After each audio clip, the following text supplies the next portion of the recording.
Welcome back, student, in the class of Easy Learning Primavera P6. In today's session, we'll be learning about EPS, Enterprises Project Structure. In Primavera P6, when you are going to create a new project, system will ask you to enter EPS name. So you have to understand what the EPS means.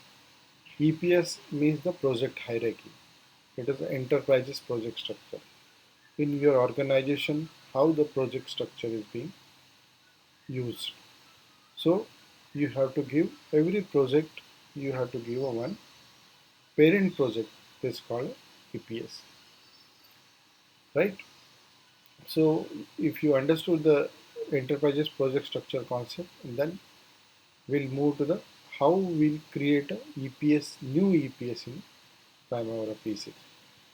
In a training purpose, there are a lot of EPS are already available. If you create a new project, there will be option to select the EPS.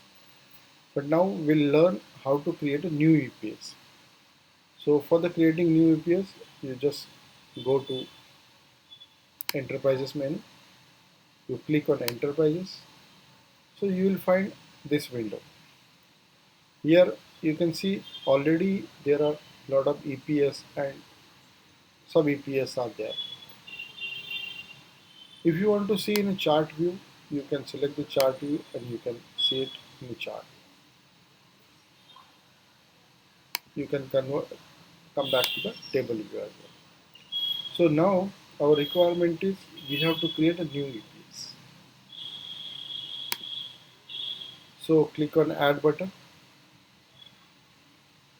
So once you click on add button, automatically one new EPS will be inserted. Right? So here you have to give ID. You can give your EPS ID. We will be giving a TRG03 and we'll give a name.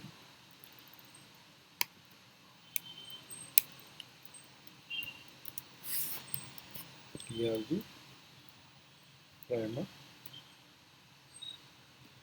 Right? So this is EPS is created. So see, you can see the name here. Right?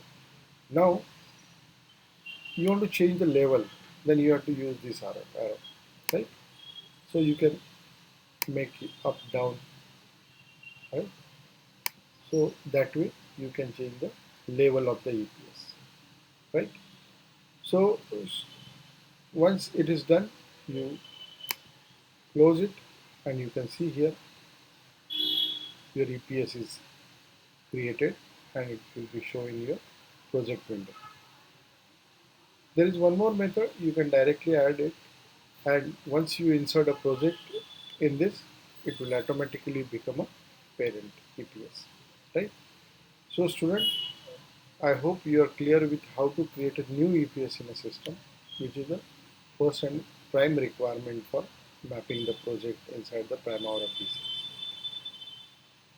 For this session, we'll close here, and for our next session, we'll look for the how to create an organization breakdown structure in a Primavera P6. So stay tuned and get benefited. Thank you.